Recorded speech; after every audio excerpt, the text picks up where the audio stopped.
heard the expression, baseball is life itself. In fact, you might have heard it from me. I love this game, and I am wishing and hoping, like the Burt Bacharach Hal David song goes, that I get to play shortstop this summer in my hardball league. So I'm practicing, preparing. It's also a time to prepare for your estate plan, particularly in this COVID environment. I want to share a few ideas, they're not so obvious, on how you can prepare and protect to take care of your family. Let's get to it. Okay, I'm Steve Papatera, an estate planning attorney with the law firm of Earp Cohn. Last week I had the pleasure to listen in for 2 hours to a webinar presented by two of the nation's leading estate planning authorities, Jonathan Blotmacher and Marty Schenkman. They came up with some really interesting ideas about estate planning in a COVID environment, and they were gracious enough to allow professionals like me to share them with people like you.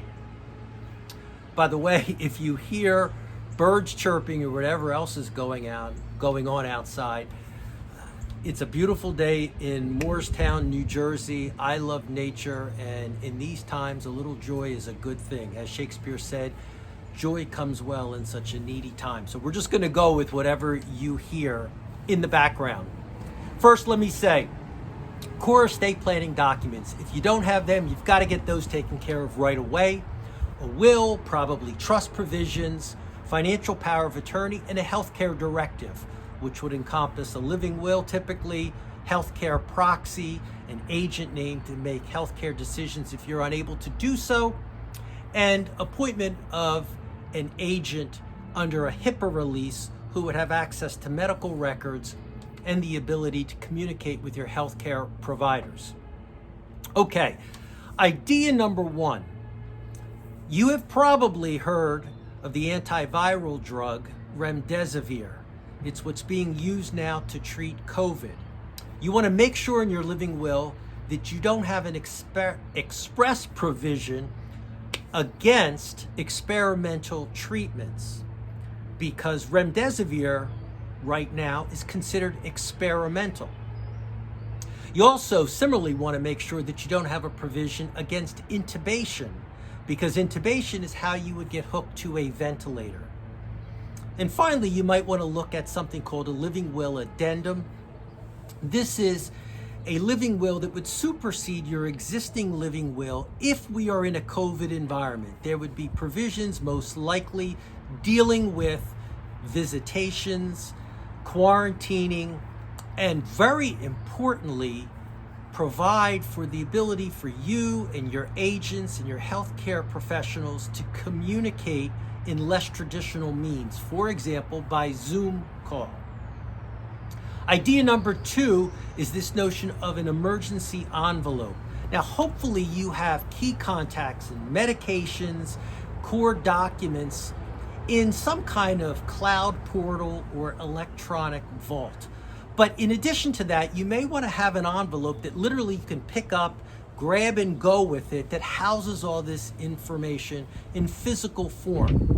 Hopefully it's in a conspicuous place, you don't have to look for it, and it's readily available when needed. Idea number three deals with the financial power of attorney.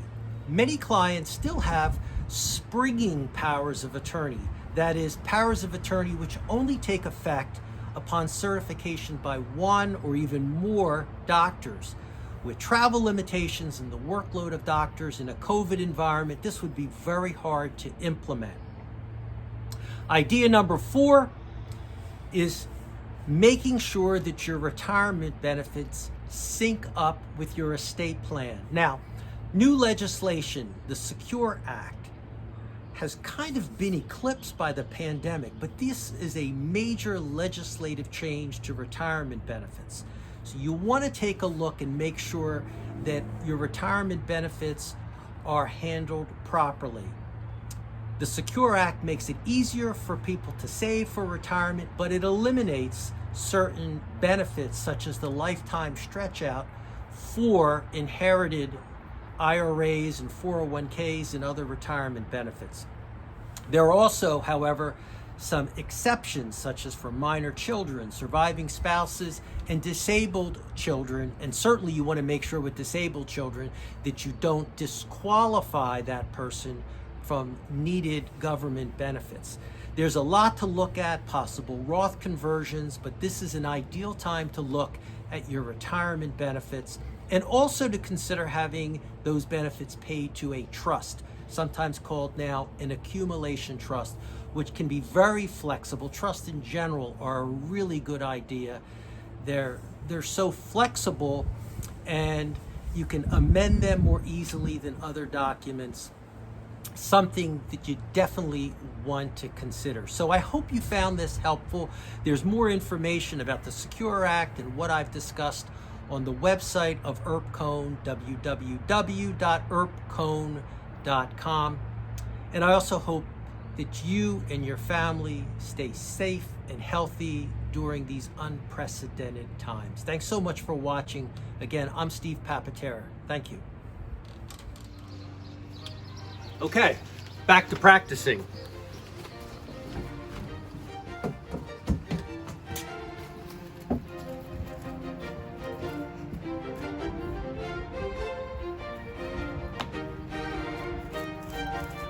Had it all the way. Like I said, I love this game.